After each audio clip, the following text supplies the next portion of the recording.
గురువుగారి పాదపద్మాలకి నా నమస్కారాలు తెలియజేస్తూ ఈరోజు ఇక్కడ ఆహుతులైన పెద్దలందరికీ కూడా ఉగాది శుభాకాంక్షలు తెలియజేస్తున్నాను. సమయాభావం వల్ల చెప్పదలుచుకున్నది ఏంటంటే, నా తరఫున ఈ సెంటర్ ఫర్ బ్రాహ్మణ్ ఎక్సలెన్స్కి ఏ విధమైన సపోర్ట్ కానీ సహాయ సహకారాలు కానీ కావాలంటే ఎప్పుడైనా సరే అందించడానికి నేను సిద్ధంగా ఉన్నానని తెలియజేస్తూ, బ్రాహ్మణత్వం మీద అటాక్ గురించి ఇప్పుడే పెద్దలు మాట్లాడారు. ఇది ఈ మధ్య కాలంలో వచ్చిన కొత్త విషయం ఏం కాదు. నేను 2002-2003 సంవత్సరంలో, అంటే ఒక 4 సంవత్సరాలు రాజ్భవన్లో గవర్నర్ గారికి ముఖ్య కార్యదర్శిగా పనిచేసినప్పుడు అప్పటి గవర్నర్ శ్రీ రామేశ్వర్ ఠాకూర్ గారు, వారు మైథిలీ బ్రాహ్మణ వంశానికి చెందిన వారే కాకుండా institute of chartered accountants of ఇండియాకి ప్రెసిడెంట్గా వ్యవహరిస్తూ అప్పుడున్న రాజకీయ కుటుంబాలకి చాలా తోడు నీడగా వ్యవహరిస్తూ వారికి అడ్వైజ్ ఇస్తూ ఉన్న సందర్భాల్లో ఉజ్జయిన్లో వేద విజ్ఞాన్ పరిషత్ అని మొదలుపెట్టాలి, భారతదేశం నుంచి ప్రభుత్వం నుంచి సహకారం కావాలని చెప్పి కొంతమంది పెద్దలు అప్పుడున్న ప్రధానమంత్రి గారి దగ్గరికి వెళ్ళినప్పుడు కొంతమంది బ్రాహ్మణ వ్యతిరేకులు, ఇది అరవిందరావు గారికి కూడా తెలుసు, వ్యతిరేకులు వచ్చి మీరు వేద విద్యా ప్రతిష్టాన్ని ఎందుకు ప్రభుత్వం యొక్క సహకారంతో మొదలు పెట్టాలి, ఆ వేదాలన్నీ బ్రాహ్మణులకు సంబంధించినవి, మనం ఎందుకు సహాయం చేయాలి సెక్యులర్ గవర్నమెంట్లో అని చెప్పి ఒక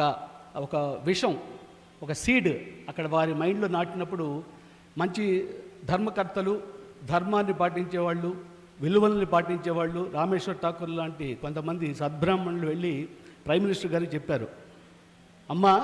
వేదాలు అనేవి ఒక బ్రాహ్మణులకు సంబంధించినవి కాదు, వేదాలు అనేవి అంటే ఒక శాంతి మంత్రం పూర్తిగా చదివి వేదాలు ఈ పృథ్వీ నుంచి ఆకాశం దాకా మధ్యలో ఉన్న ప్రాణులందరికీ, వనాలకి, వృక్షాలకి, జంతువులకి అన్నిటికీ సంబంధించిన వేదాల్లో ఉన్నాయి కాబట్టి మన ప్రభుత్వం నుంచి సహాయం చేస్తే ఈ బ్రాహ్మణులు ఇప్పుడు ఎలాగైతే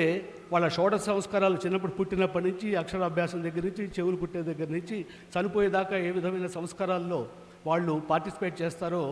ఆ విధంగా బ్రాహ్మణులు సెల్ఫిష్గా ఎప్పుడు ఉండరు. కాబట్టి మన ప్రభుత్వం నుంచి సహాయం ఇవ్వాలన్నప్పుడు వెంటనే ఆదేశాలు ఇచ్చి ఈ వేద విద్యా ప్రతిష్టానం అనేది ఉజ్జయిన్లో స్థాపించడం జరిగింది. కాబట్టి మనం ఈ సెంటర్ ఫర్ బ్రాహ్మణ్ ఎక్సలెన్స్ ద్వారా ముందు మా కలీగ్ సుబ్రహ్మణ్యం గారు చెప్పినట్టు ఈ సెంటర్ ద్వారా ముందు కాబోయే సివిల్ సర్వెంట్స్కి మన విలువలు ఎలాంటివి, ముందు తరాలకి ఈ విలువలు ఎలా పెంపొందించి తీసుకెళ్లాల్సిన అవసరం ఉంది,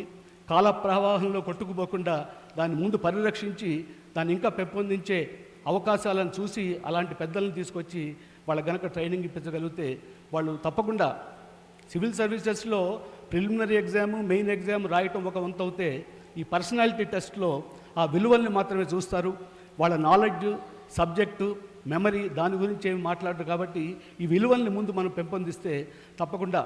మరి బ్రాహ్మణులకి మనం సహాయం చేసే వాళ్ళు అవుతాం. ఫైనల్గా ఇదంతా ఏమంటాం, థింకింగ్ గ్లోబల్లీ అంటాం, but we also need to act locally. ఒకటే ఎగ్జాంపుల్ చెప్పి నేను ముగిస్తాను. నేను సాంఘిక సంక్షేమ గురుకుల విద్యాలయ సంస్థలో కార్యదర్శిగా ఉన్నప్పుడు ఒకసారి మల్లాది చంద్రశేఖర శాస్త్రి గారు ఒక 3 ఫ్లోర్లు ఎక్కి మా ఇంటికి వచ్చారు. దూరంగా మా భార్య ద్వారా బంధువులైనా వచ్చి, గోపాల్ గారు మీరు నాకు తెలుసు కానీ ఇప్పుడే మొదటిసారి కలుస్తున్నాను, మా అబ్బాయి రామనాథ శాస్త్రి గారు చిలుకూరులో ప్రిన్సిపాలు, వేరే కులాల వాళ్ళు కావాలని ఈ సాంఘిక సంక్షేమ గురుకుల సంస్థలో కొంతమంది లీడర్లు మా అబ్బాయిని, వాళ్ళ అబ్బాయి ఉపనయన రోజున అతన్ని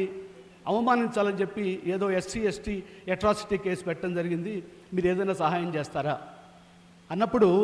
నేను ఆయన బ్రాహ్మడు, నేను చేస్తే వేరే వాళ్ళు ఏమన్నా అనుకుంటారేమో అనేది లేకుండా అట్లీస్ట్ స్టేటస్కో మెయింటైన్ చేయడానికి ఏదో ప్రొయాక్టివ్గా ఎక్కువ సహాయాలు చేయమని ఎవరు వచ్చి కోరరు. ఈ విధంగా గ్రీవెన్సెస్ ఉన్నప్పుడు మన దగ్గరికి వచ్చినప్పుడు తప్పకుండా చేయాలి అనే దృక్పథంతో ముందుకెళ్తే ఎవరికి అన్యాయం చేసిన వాళ్ళం కాము, అన్యాయానికి గురైన బ్రాహ్మణులకి మనం న్యాయం చేసిన వాళ్ళం అవుతామని చెప్పి అనుకుంటూ మరొకసారి స్వామివారికి నమస్కారాలు తెలియజేస్తూ ముగిస్తున్నాను. శ్రీ గోపాల్ గారికి ధన్యవాదాలు. శ్రీ ఈశ్వర ప్రగడ హరిబాబు గారు